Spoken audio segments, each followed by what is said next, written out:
क्या आरोप लगा? पैसे मांगने के, संगठन अच्छा। में पद देने के पैसे, टिकट बेचने अच्छा। के पैसे, इस तरह के आरोप। अच्छा, तो कहीं मेरे खिलाफ उन्होंने कंप्लेंट की कि आज सिरसा में याद आया छत्तीसगढ़ से आके शैलजा के ऊपर कोई उंगली नहीं उठा सकता है। आपने पहले भी साथ दिया और आपसे उम्मीद करते हैं कि आगे भी आप साथ देंगे। साथियों, चारों ओर एक आवाज़ है कि अगली सरकार हमारे गठबंधन की बनेगी और गठबंधन की सरकार बनेगी केंद्र में, उसके फौरन बाद राज्य में भी सरकार बननी है, क्योंकि आप देख रहे हैं इनकी सरकार तो जाने को हो रही है, वेंटिलेटर पे डाल रखी है। तो साथियों, अब व्यवस्था बदलने का समय है और व्यवस्था बदलाव के साथ हम आपसे कुछ वायदे करते हैं।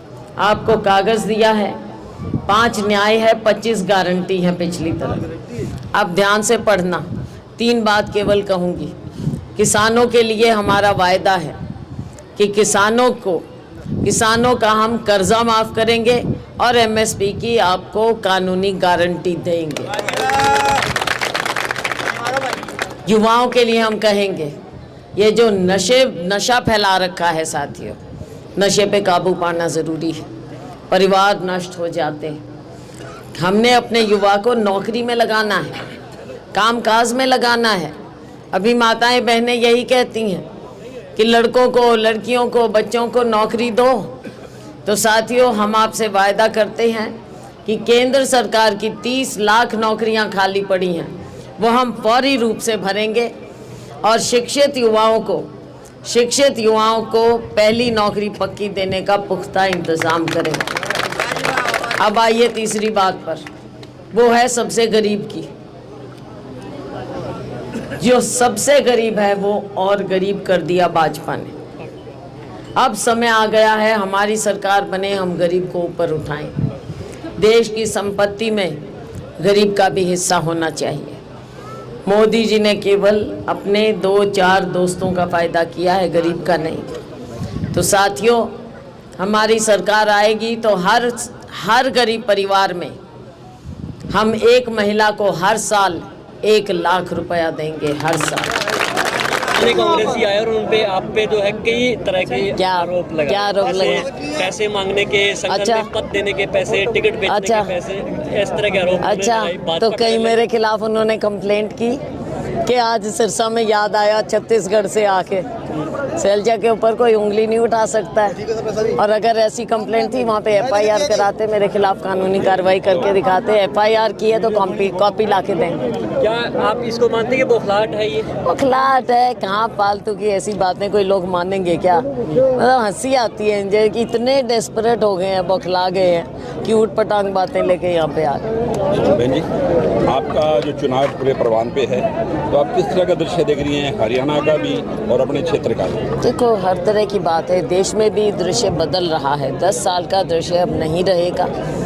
हरियाणा में भी आप उसी को प्रतिबिंबित होते देखेंगे। और सिरसा में मैं बिल्कुल कह सकती हूँ, बल्कि मेरे कहने पर आप ना जाएं, आप लोगों के बीच में जाकर पूछें।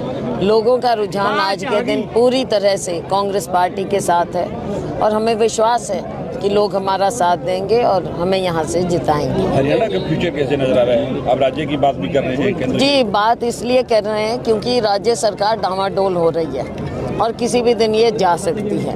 तो जैसे ही ये जाएगी, इनकी भी कारगुजारी 10 साल की है।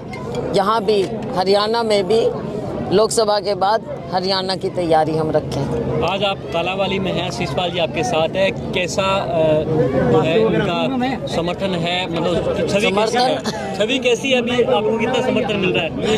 ऐसा पूरा ये 5 साल से काम कर रहे हैं, 5 साल होने को आए हैं, 4.5 साल हुए हैं। पूरी मेहनत कर रहे हैं, ऑपोजिशन में होने के बावजूद बहुत मेहनत कर रहे हैं ये, और लोग साथ दे रहे हैं। प्राइम मिनिस्टर ने कल ट्वीट किया कि मैं G8 में शामिल होने आऊँगा।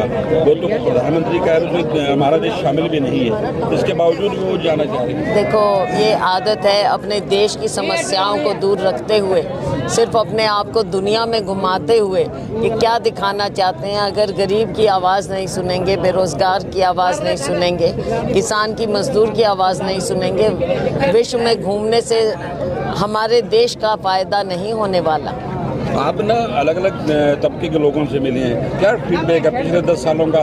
लोग ग्राउंड पे क्या रिपोर्ट है? आप मकान बनने की बात की, गरीबी दूर करने हमने की बात। पूछा, क्योंकि माननीय प्रधानमंत्री जी के बड़े बड़े इश्तेहार हमने देखे कि इतने मकान दे दिए, वो खुद भी बोलते हैं और इनका PR डिपार्टमेंट भी बोलता है। तो हमने सोचा कि ग्राउंड रियलिटी देखें। आज तक किसी गांव में ये बता रहे हैं, हर गांव में बता रहे हैं कि एक भी मकान बनाने का पैसा नहीं आया है पूरे हरियाणा में। एक भी पैसा, एक भी मकान नहीं बना है पिछले 10 सालों में। गरीब का एक भी मकान नहीं बना है। आप गारंटी दे रहे हैं किसानों को, MSP की बात भी कर रहे हैं, कर्जा माफी? जी बिल्कुल, हमारे पार्टी के मैनिफेस्टो में है। हमारा समय आएगा, सरकार बनेगी इंडिया गठबंधन की, तो कांग्रेस का वायदा है कि हम MSP को कानूनी दर्जा भी देंगे और किसानों के कर्जे भी माफ